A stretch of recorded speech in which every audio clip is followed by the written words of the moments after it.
आज हम एमटीटी के चैप्टर नंबर 8 शिक्षा के उद्देश्य का अध्ययन करेंगे। शिक्षा के उद्देश्य। शिक्षा के लिए हमें बच्चों को प्राथमिक शिक्षा दी जाती है। प्राथमिक शिक्षा से पहले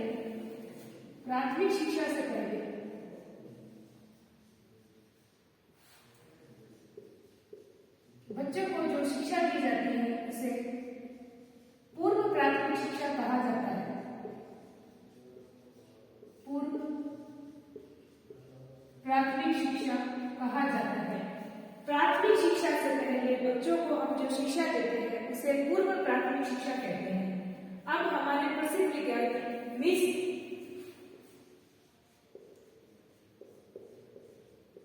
ग्रेस ओवर के अनुसार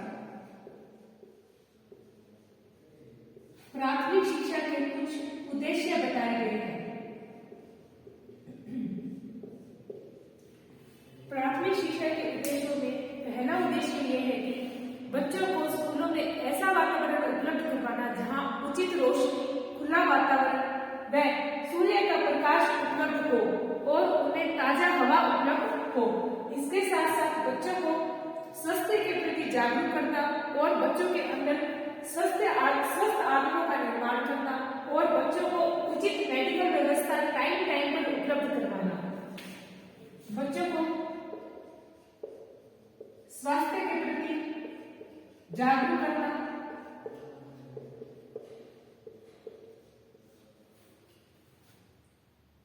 स्वस्थ आदतों का बच्चों में निर्माण करना, स्वस्थ आदतों का बच्चों में निर्माण करना और खुले वातावरण को बच्चों को उपलब्ध करवाना, उचित रोशनी को बच्चों को उपलब्ध करवाना और समय समय पर उनका मेडिकल निरीक्षण करवाना।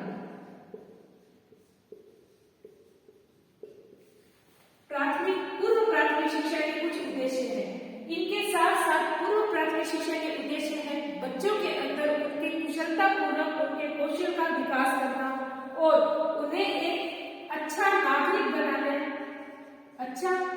नागरिक बनाना और उनमें चारित्रिक सौंदर्य उत्पन्न करना। यह पूर्व प्राथमिक शिक्षा के कुछ उद्देश्य माने गए हैं। इसके साथ साथ इनमें व्यक्तियों से संबंधित शिक्षा के कुछ उद्देश्य हैं जो बच्चों के अंदर व्यक्तिगत गुणों का विकास करते हैं। बच्चों के अंदर व्यक्तिगत गुणों के विकास के लिए व्यक्तिगत शिक्षा से संबंधित कुछ उद्देश्य बताए गए हैं जिनका हम अध्ययन करते हैं। व्यक्तिगत शिक्षा के उद्देश्य।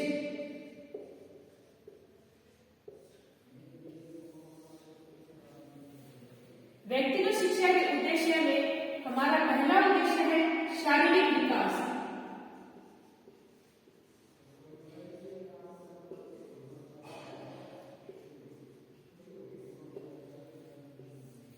इसके अंदर बच्चों में उनके शारीरिक विकास की भावना पैदा करना, उनका शारीरिक विकास करना, उन्हें स्वस्थ आदतों का निर्माण करना ताकि वह अपने स्वास्थ्य के प्रति जागरूक हो और उनका सही ढंग से शारीरिक विकास हो।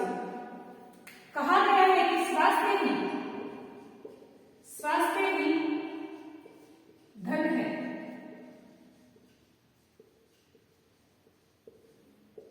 स्वास्थ्य ही धन है। स्वास्थ्य ही धन है। इस वाक्य को आधार मानकर बच्चों के अंदर उनका शारीरिक विकास करना और स्वास्थ्य के प्रति उनके अंदर जागरूकता पैदा करना ही व्यक्तिगत शिक्षा के कुछ उद्देश्य है। इसके साथ साथ इसका दूसरा उद्देश्य है चारित्रिक विकास।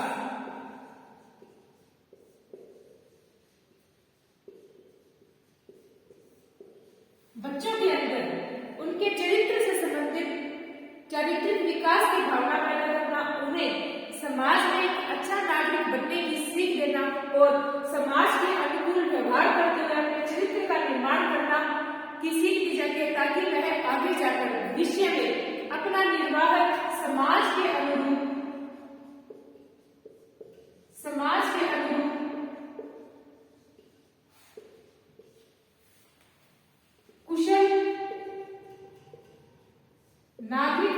भांति करे, कुशल नागरिक की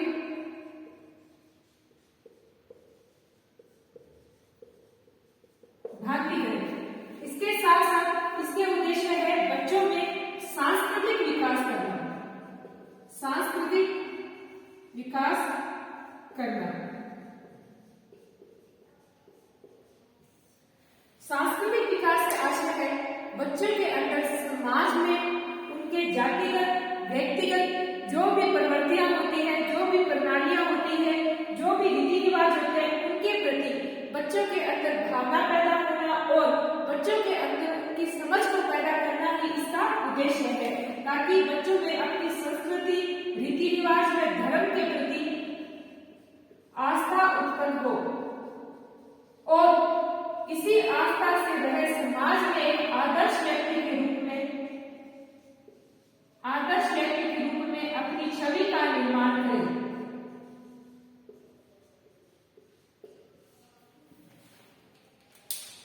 इसके साथ साथ व्यक्तिगत शिक्षा में इसका मुख्य उद्देश्य है वैज्ञानिक दृष्टिकोण का विकास, वैज्ञानिक दृष्टिकोण का विकास।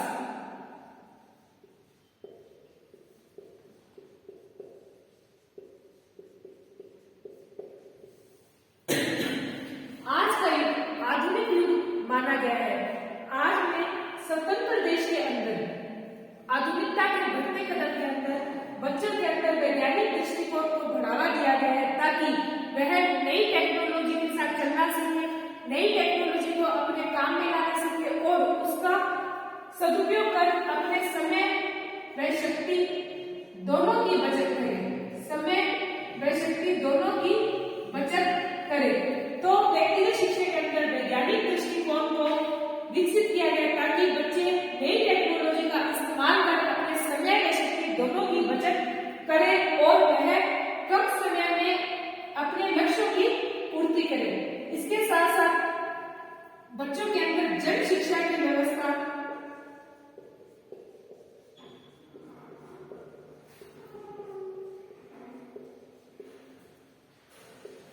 की गई है।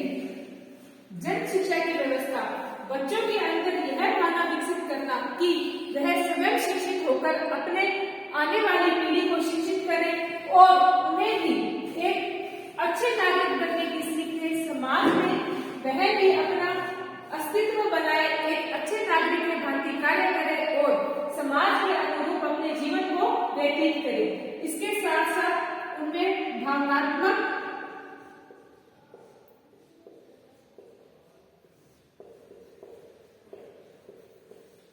एकता की प्राप्ति की भावना जागृत करना।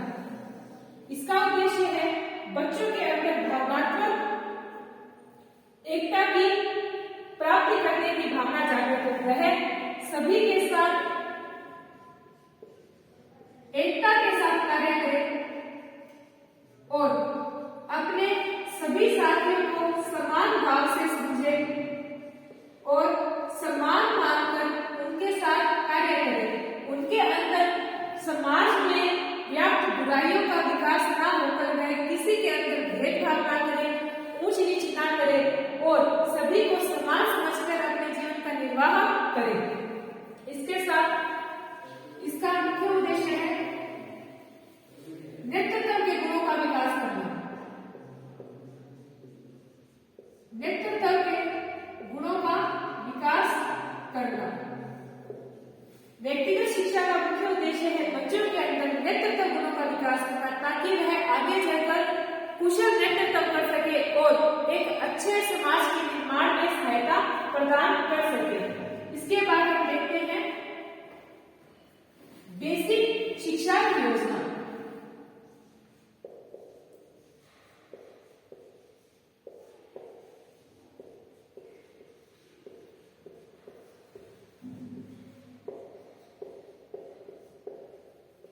बेसिक शिक्षा योजना, बेसिक शिक्षा योजना हमारे समाज में महात्मा गांधी की देन है। महात्मा गांधी की देन है। गांधी जी ने शिक्षा पर काफी बल दिया था। जब 1937 में हमारे कांग्रेस मंत्रिमंडल अपने स्थानीय समाज की स्थापना करने में लगे थे, तभी गांधी जी ने हरिजन नामक समाचार पत्र में अपने शिक्षा संबंधित पत्र और लेखन को प्रकाशित करना आरंभ कर दिया था। इसके अंतर्गत गांधी जी ने बेसिक शिक्षा योजना की बात कही है। उन्होंने बेसिक शिक्षा योजना पर अधिक बल दिया है। बेसिक शिक्षा योजना के अंतर्गत गांधी जी चाहते हैं कि बच्चों को सिर्फ साक्षर बनाना ही काफी नहीं है, उन्हें साक्षर बनाना ही काफी नहीं है, साक्षर बनाने के साथ साथ उनके अंदर ऐसा कौशल विकसित करना कि वह अपने साक्षरता के साथ साथ ऐसा कार्य करे कि वह आर्थिक रूप से भी अपना जीवन निर्वाह कर सके। वह ऐसी वस्तुओं का निर्माण करे जिसके तहत उन्हें बेचकर वह अपनी आर्थिक आवश्यकताओं की पूर्ति स्वयं ही आसानी से कर ले। इसके लिए बेसिक शिक्षा योजना में गांधी जी ने साक्षरता के साथ साथ बच्चों को कताई, बुनाई और हस्तशिल्प की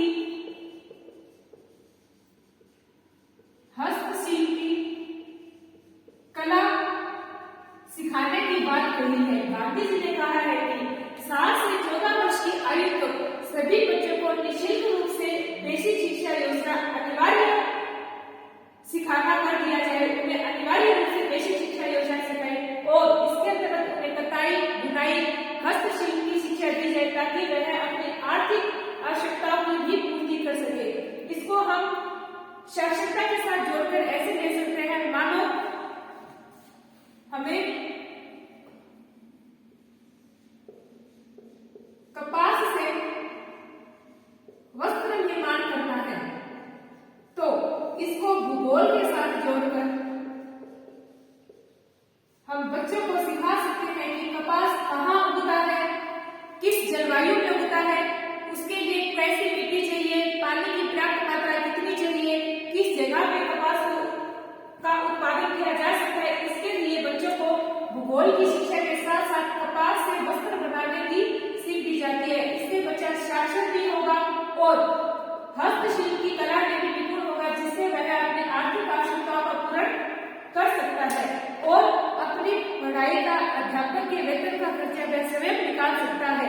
उसको किसी के सामने हाथ फैलाने की आवश्यकता नहीं है, उसको यह देखने की आवश्यकता नहीं है कि मैं आर्थिक स्थिति के कारण साक्षर नहीं हो पाया और मैं अपने जीवन का निर्वाह कैसे करूं।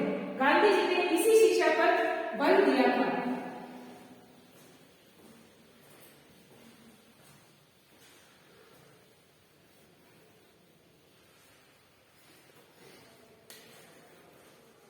बेसिक शिक्षा योजना की कुछ मुख्य बातें हैं। इनकी मुख्य बातों में है निःशुल्क व अनिवार्य शिक्षा उपलब्ध कराना, निःशुल्क व अनिवार्य शिक्षा उपलब्ध करवाना। इसके तहत गांधी जी ने कहा था कि 7 से लेकर 14 वर्ष की आयु तक के बच्चों को, सभी को, जो बच्चे 7 से लेकर 14 वर्ष की आयु के अंतर्गत आते हैं, उन्हीं सभी को निःशुल्क व अनिवार्य शिक्षा उपलब्ध करवाई जाए और उनके अंदर स्वावलंबी बनने की सीख को पैदा किया जाए। इसके साथ गांधी जी ने शिक्षा के माध्यम की बात कही है। शिक्षा के माध्यम को मातृभाषा में रखना।